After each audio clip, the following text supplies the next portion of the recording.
Estamos começando mais um programa Terceira Margem do Rio em Revista, o programa que impacta a sua vida com esperança. É, legal. Olha aí.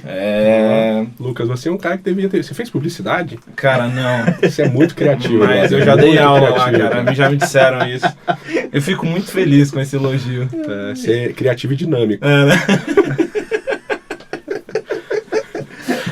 Estamos aqui hoje com Leonardo Gonçalves. O Leonardo Gonçalves. O Leonardo Gonçalves. O Leonardo Gonçalves. Okay. Não é qualquer Leonardo Gonçalves. Ele está entre nós.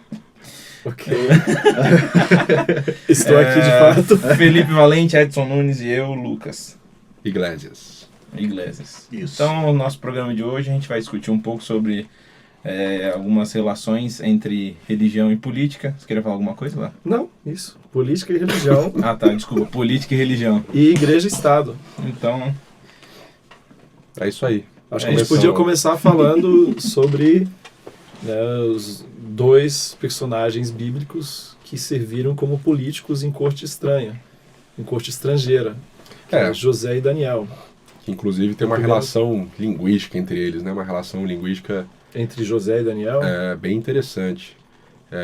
É o único momento, são os dois únicos momentos na Bíblia hebraica em que aparece a expressão Halom Halomti, né? Sonhei sonhos.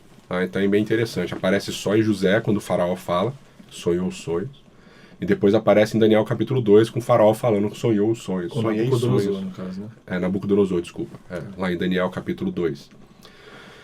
E esses dois, então, jovens hebreus, jovens dinâmicos, que gostam de impactar a sociedade, que eram na época escravos em suas... Daniel não era escravo, assim, mas ele trabalhava na corte cativo, exilado cativo.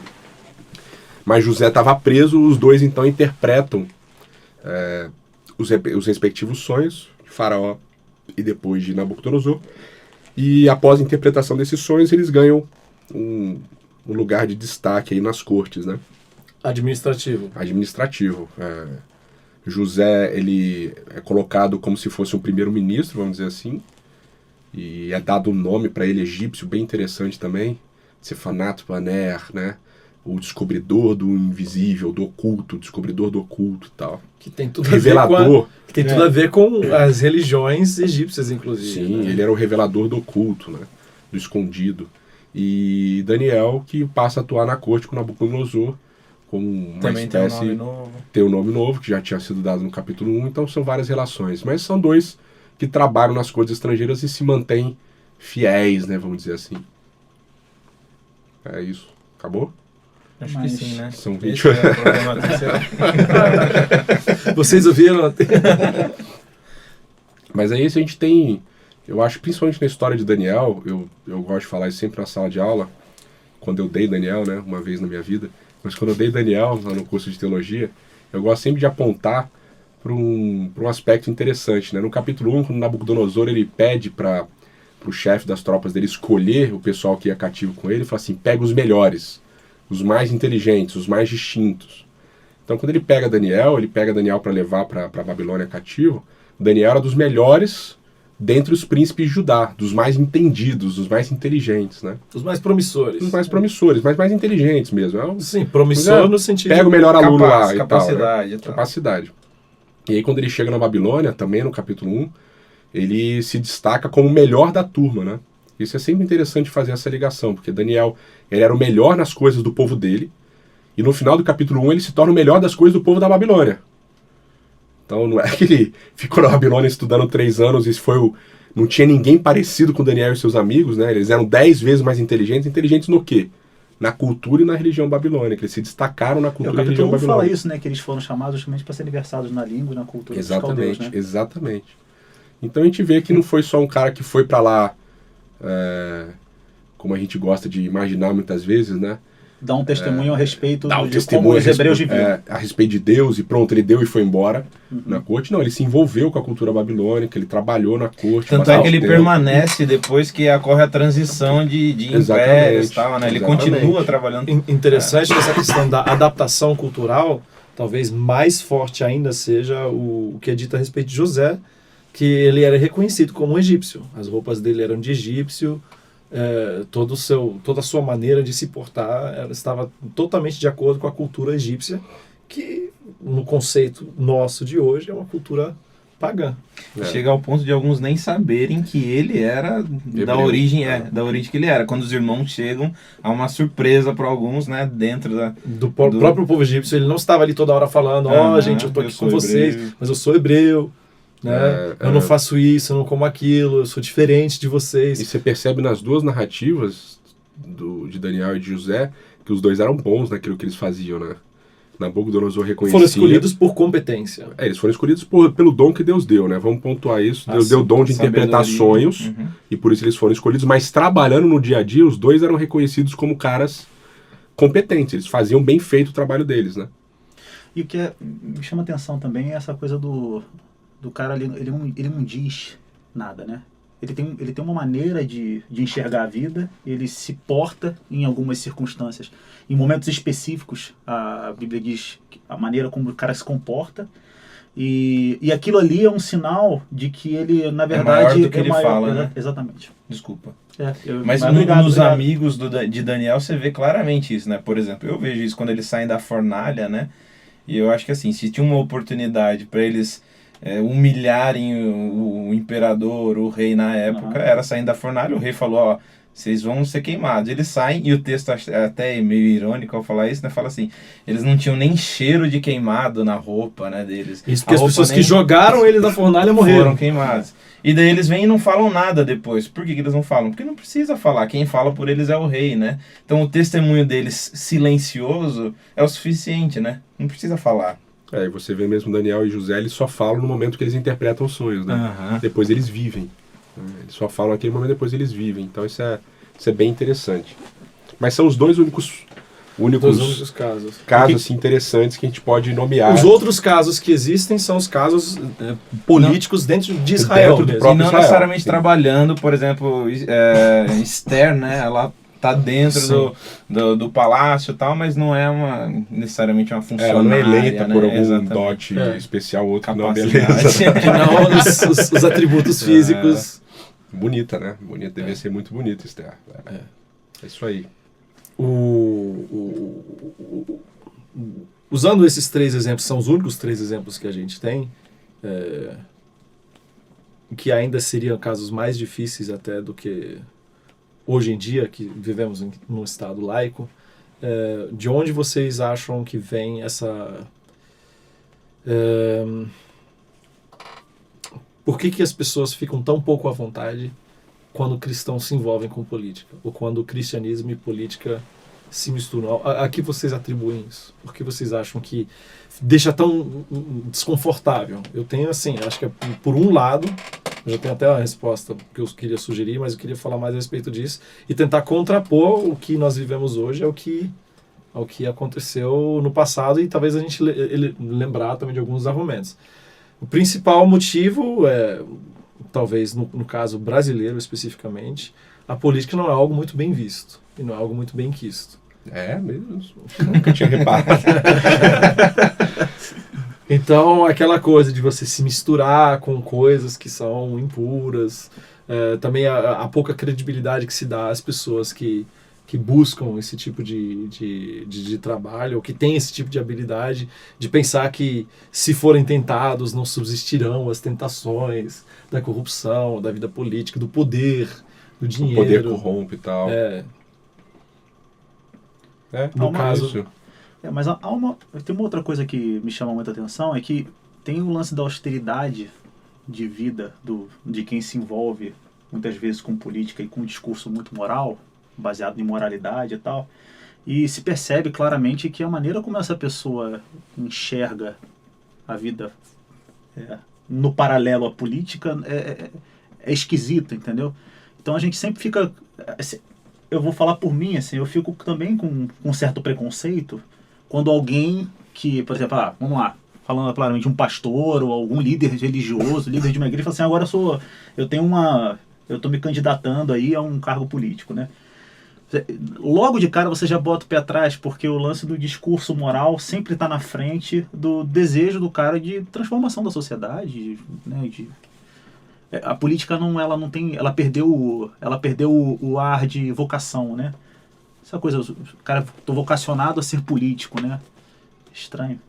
A gente percebe geralmente que é o envolvimento da religião com a política no sentido utilitarista, né? Exatamente. Eu vou usar a política para me beneficiar de alguma maneira, e aqui eu não estou nem falando de quem rouba, etc e tal, mas falando assim, eu tenho um grupo religioso X, esse grupo religioso X tem uma necessidade Y em relação ao Estado, ao governo e tal, então eu vou me candidatar, então, ou nós vamos eleger alguém. Nós temos um representante lá para representar os nossos que interesses. nos represente para conseguir. Então, um caso bem clássico, né, recente até, inclusive, né, na política brasileira, a questão dos livros educacionais, né? Então você tem aquele negócio, não, nós precisamos entrar no Ministério da Cultura, ou no caso do Ministério da Educação, nós vamos entrar no Ministério da Educação porque estão fazendo material que ensina homossexualismo nas escolas, etc e tal. Então nós temos que defender a bandeira bíblica do ensino do casal heterossexual, etc.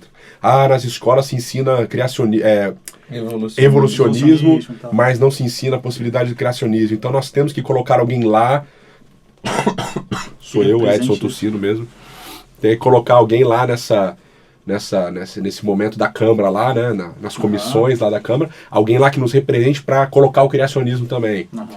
Eu lembro lá no Rio, especificamente, teve o garotinho, na época que ele tentou emplacar a lei de que tinha que ter oração nas escolas públicas, né, e deu um grande debate e tal. Então a política ela se torna um meio para eu atingir o fim, e o fim é justamente defender o meu interesse. Defender o meu interesse ou defender o interesse do meu grupo. Né? E aí é o que você falou exatamente, a política não é vocacional. Ou seja, e se usa, mas aí se usa o exemplo de Esther justamente para isso. E é justamente daí, dessa ideia de que o cara que eu elejo é o cara que representa o meu interesse, é daí que vem a frase do mas eu não votei nele.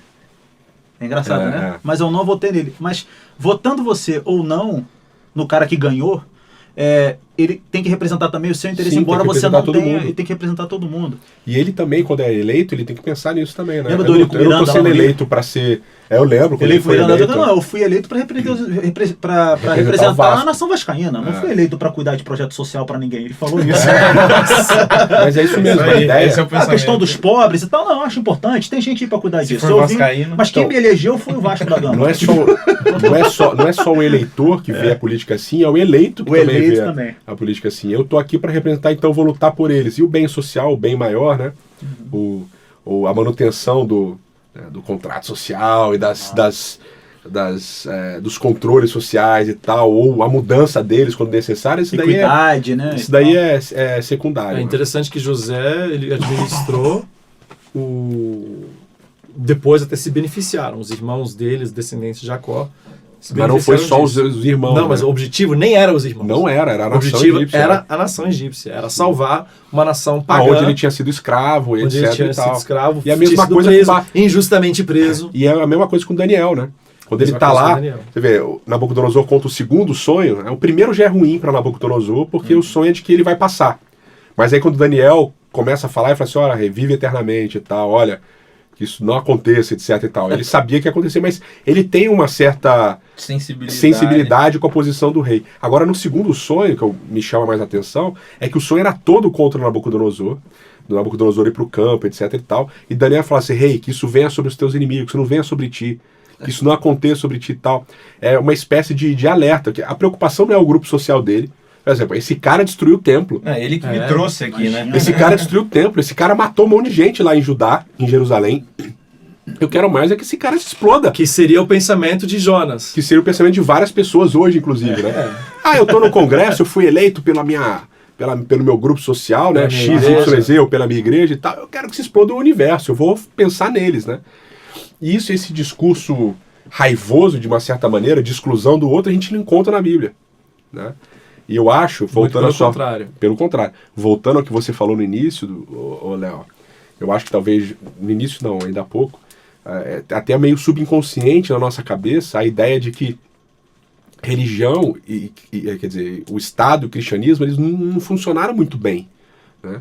Você estuda história, que a gente tem um grande, fantástico historiador, mestre em história, quase renomado, mas um grande cantor que é um grande historiador. Um grande historiador renomado pela música. Renomado pela música. Um historiador que canta, né? Ou um cantor que é historiador melhor, né? Mas quando você estuda a história, você vê que a dinâmica de um grupo social liderando, e não só do cristianismo, mas em outros momentos também. E cara, eu fiquei muito Bom, eu vou terminar essa fala, depois eu continuo com uma outra fala e se vocês quiserem interromper, vocês interrompem. Bom, eu não sei porque eu tô falando isso também. Mas enfim. Porque a gente sabe que a gente pode interromper a hora que a gente quiser. Então, mas quando você estuda a história, Baixa Idade Média, Alta Idade Média, etc e tal, você percebe que esse grupo social que domina, ele acaba oprimindo severamente os outros grupos. E o cristianismo faz isso de uma maneira muito forte. Tá? É quase que uma importação daquela violência romana contra os próprios cristãos e judeus. Eles importam isso para outros grupos, entre aspas, chamados bárbaros. Mas o cristianismo é relativamente romano, né? Então, na sua origem e tal. Tipo... Mas essa violência está presente nessa relação poder ou Estado-religião.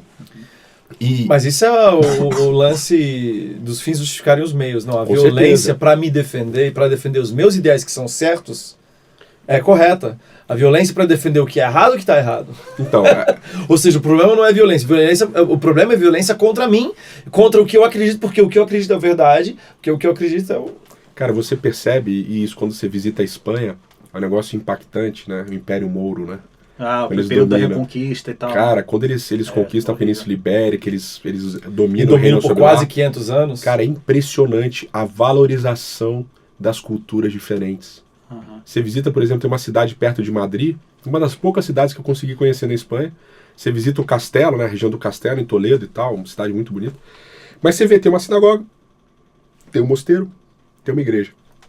Todo mundo junto. Aí você conversa com as pessoas que leram e tal, você, mas, poxa, que cidade interessante, né, tem tudo junto. Não, aqui era normal. Durante o Império Mouro era normal, as pessoas viviam Exatamente. juntas. Os mouros, eles eram... Valorizavam a cultura. E eles eram pacíficos na assimilação, não na assimilação das outras religiões. Mas na tolerância e permitir que elas... Mas eles eram tolerantes com as religiões monoteístas. Ou não? Eles eram tolerantes com todo mundo? Eles eram tolerantes de maneira geral. Isso mudou muito com o tempo, porque quando eles começaram a ser derrotados, né, e sofrer várias derrotas, aí foi mudando muito essa concepção de como... E eles, quando começaram a sofrer algumas derrotas, a igreja tem um papel, a igreja cristã medieval tem um papel fundamental na reapropriação desses territórios, né? E o que é curioso é que quando começa a acontecer a reconquista, é justamente dentro desse período que uma parte significativa, não só de mouros, mas de todos os outros povos que também tinham migrado para a Península Ibérica, entre eles judeus, começam a ir embora de lá. Porque estão sendo perseguidos e mortos, né? Exatamente. Então é absurdo, porque isso... todo esse histórico da relação entre religião e Estado, né, no caso do cristianismo, é impactante porque passa da compreensão de como você entende o reino. É o reino. No Antigo Testamento é o rei Davi, o reino davídico e tal. Aí você vai para o Novo Testamento, é o reino messiânico, que é Jesus, o filho de Davi, né? E tal. Chegou e não chegou. Chegou e não chegou, vai voltar, etc e tal. E aí você passa a interpretar, por exemplo, Daniel capítulo 2, que tem os reinos e depois tem o último reino, que é a pedra que bate na estátua e destrói tudo. Esse reino messiânico que envolve toda a terra, você passa a enxergar o reino como você. E não está errado, porque Jesus fala, o reino é a gente aqui. Entre vós. Está entre vós e uma das possibilidades está dentro de vós, né? Está em vós. Se alguém vos disser que está aqui ou está ali... Exatamente, porque ele está aí. É uma mentira. Mas ao mesmo tempo, passa da ideia de que o reino só pode estar em mim, não pode estar no outro. Então eu vou oprimir o outro, porque eu preciso instalar o reino. E aí também é sempre legal lembrar que a pedra de Daniel ela é cortada sem ajuda de mãos humanas. Ou seja, a nossa ideia de instaurar o reino passa pela não leitura, ou passa pela leitura equivocada do texto bíblico acerca de como é que o reino vai funcionar. É uma leitura tão equivocada quanto Nabucodonosor querer construir uma estátua inteira de ouro. Exatamente, é a mesma leitura na verdade. Quando eu assumo um papel político dentro da minha sociedade, da comunidade que eu vivo, de querer cercear o direito alheio, na verdade estou fazendo como Nabucodonosor e como Babel. E isso é muito forte. E na verdade agora a gente chegou na distinção do conceito, para usar uma nomenclatura diferente, ou que talvez ajude o leitor a entender a distinção entre reino e império. Né? Como Que distinção é essa? O Felipe te olhou feio ali, ó. Não, a distinção Ele franziu a testa. é uma distinção no sentido. Explica Talvez melhor você isso aí. pode usar as mesmas palavras, mas eu gosto de separar os conceitos em palavras diferentes, porque talvez fica mais fácil para o leitor entender. Império seria a questão da conquista, a questão da subjugação, a questão da opressão. E o reino de Deus, tal qual descrito por Jesus nos evangelhos, não se assemelha em nada disso. E talvez o que muitas vezes acontece, e por isso que a gente tem essa aversão à política misturada com religião, é que a gente tem esse conceito e acaba usando mesmo a religião como algo opressor, como vocês acabaram de descrever, mas utilizando metodologias de império para traduzir Sim, a gente se apropria. o que deveria ser reino, sendo que a distinção principal entre o que eu estou dicotomizando como reino e império, a metodologia é justamente a essência, a diferença justamente é o modus operandi. Então você não pode pegar o modus operandi de subjugação, de opressão, para levar a verdade. Por quê? Porque a verdade é justamente a não subjugação, a libertação, e em resumo, assim, controle através da intimidação e do medo versus liberdade através do amor. E é o que você vê em Constantino, né? Logo no início, né? Você vê ele usando a religião como nesse esquema político para e eu acho que até assim a conversão dele é altamente questionada, etc e tal. Sim, foi mais uma jogada política do que tudo, aliás, né? Se alguém se converteu, entre aspas, se converteu na verdade foi a mãe dele, né? A mãe dele que tinha um lance tem um lance exatamente isso. Que a conversão mais, dele é assim, bem questionada, enfim.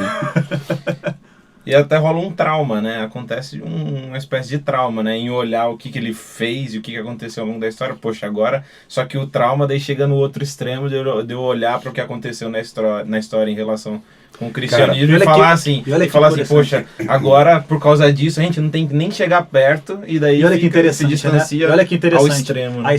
A essência do cristianismo, ela passa a ficar corrompida sempre em função daquilo que ela recebe do ponto de vista humano. Né?